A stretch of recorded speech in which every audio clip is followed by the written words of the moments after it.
Hello everyone, this is Stephen Balch, your instructor for Introduction to Computer Applications at Ozarka College. This morning what I'd like to do is give you just a little bit of feedback on the Excel Module 3 activities that I finished grading last week, and then also a little bit of feedback on the Excel production exam that I finished grading yesterday. And then I'm going to tell you what we've got coming up due for PowerPoint Module 1. Alright, so the first thing is, like I said, I did finish grading the Excel Module 3 activities last week. If you remember, there was only one assignment for Excel Module 3. Normally we have 3 assignments, but since that particular module, the assignment in that module was fairly long, much more detailed than some of the other assignments that we've done, I just went ahead and had you do one assignment for Module 3 in Excel.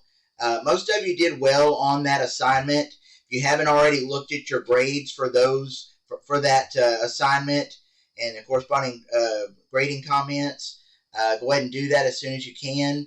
The only other thing that you had to do for Excel Module 3 was the objective test, and most of you did well on that as well. So keep up the good work on that. Like I said, just let me know if you have any questions about any of the about your grade or the grading comments. And then on the exam, the Excel production exam, most of you did well on that. There were some common errors though on the exam that I'd like to kind of go over with you just for a few minutes here. The first thing is some of you didn't enter the specified column titles on 2 lines. You just entered the titles on 1 line. And if you remember back, a couple of the assignments that we did had you kind of save some horizontal space in your worksheet by putting the longer column titles on 2 lines. And remember, the way that you do that is you type in the first line of the column title, then you press Alt-Enter on your keyboard. That inserts another line in your cell, and then you type in the remaining text for the title. Whatever part of the title needs to go on the second line. And the reason that we do that is to save some horizontal space in our worksheet, so that we don't have a huge title on 1 line. We kind of are able to save some space by combining it onto 2 lines instead. So some of you forgot to do that, so I had to count a couple of points off there. A few of you on the test, or on the exam, you typed in the calculated values instead of inserting the specific formulas and functions that were specified.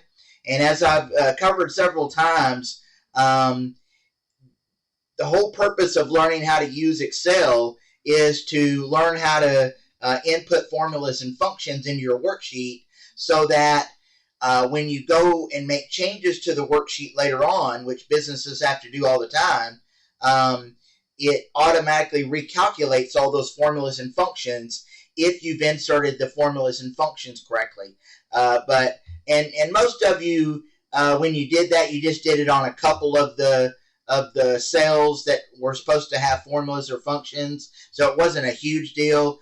There were a couple of you that did that on all of the calculated values. Instead of inserting the formulas or functions, you just inserted the calculated values. So that was a lot of points counted off, because that is one of the main objectives or outcomes of learning how to use Excel, is to learn how to input formulas and functions. So that's why it was such a large portion of your grade.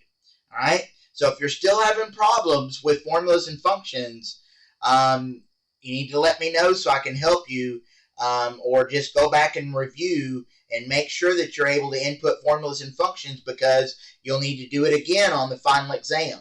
There will be an Excel component on the final exam, and you'll need to know how to insert formulas and functions. All right? But most of you did, like I said, most of you did the formulas and functions correctly. There were just a couple of you that that need to work on that some more. Also, I noticed that there were some of the cells of the worksheet that it wanted you to apply a floating dollar sign, and some of you inserted a fixed dollar sign instead. So just remember, you have to go into the number dialog box in order to apply the currency style with a floating dollar sign. If you just click the accounting style format button on the ribbon, all that's going to do is add a fixed dollar sign, and that's what some of you did. So just also kind of study that for the final exam as well. And then a couple of you have problems creating the chart. Remember, you have to select both of the specified ranges in order to get the chart to appear as it should as part of your workbook. You've got to have both the values range and the categories range selected when you click the chart button in Excel. Okay, so those are just some common things that I noticed that some of you, some mistakes that some of you made that I wanted to kind of cover. So if you have questions about any of that, just let me know. Like I said, overall, most of you did extremely well on the Excel production exam, so you should be proud of yourself. You're doing well, so just keep up the good work on that. All right, so that brings us to what we've got coming up due for our next set of activities. So if we go to the activities page in my Ozarka, right now we are on week 12 of the semester, and we don't have anything due this week, but we do have work due the first day of next week, specifically Sunday, April 7th, which is this coming Sunday. So you've got a little under a week to be working on that PowerPoint 1 set of activities. So you've got PowerPoint Modules 1, or PowerPoint Module 1 Assignment 1, Assignment 2, Assignment 3, the objective test, and then I've also got that help discussion there for you. For those of you that have questions as you're working through the assignments, you can ask your question on the discussion board there, and then I will answer your question, and then other students will be able to see the answer that I give. It may help other students in the class. All right? So on that PowerPoint Module 1 Assignment 1 page, just make sure that you carefully read through the assignment instructions. Of course, do this for all of the assignments. And then all of the files that you need will be under additional resources, and you will be having to save some pictures to your computer first, and then insert those into the PowerPoint slides. Please do not use copy and paste to insert the pictures.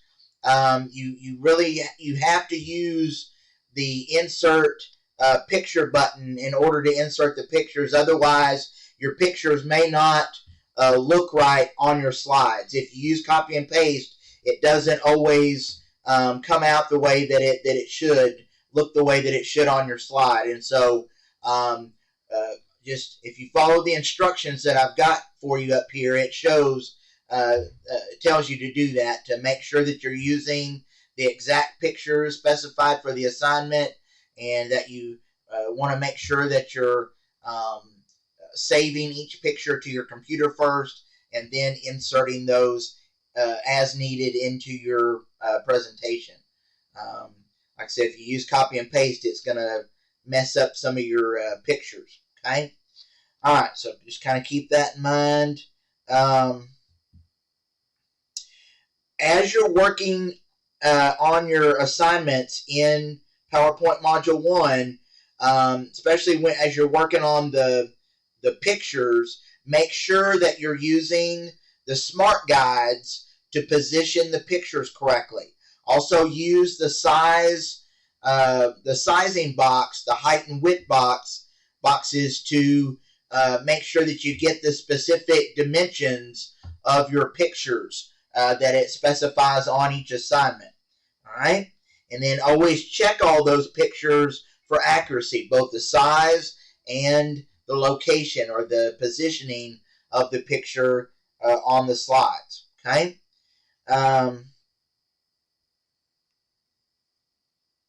And that's really all I have for today. So be working on those PowerPoint Module 1 activities.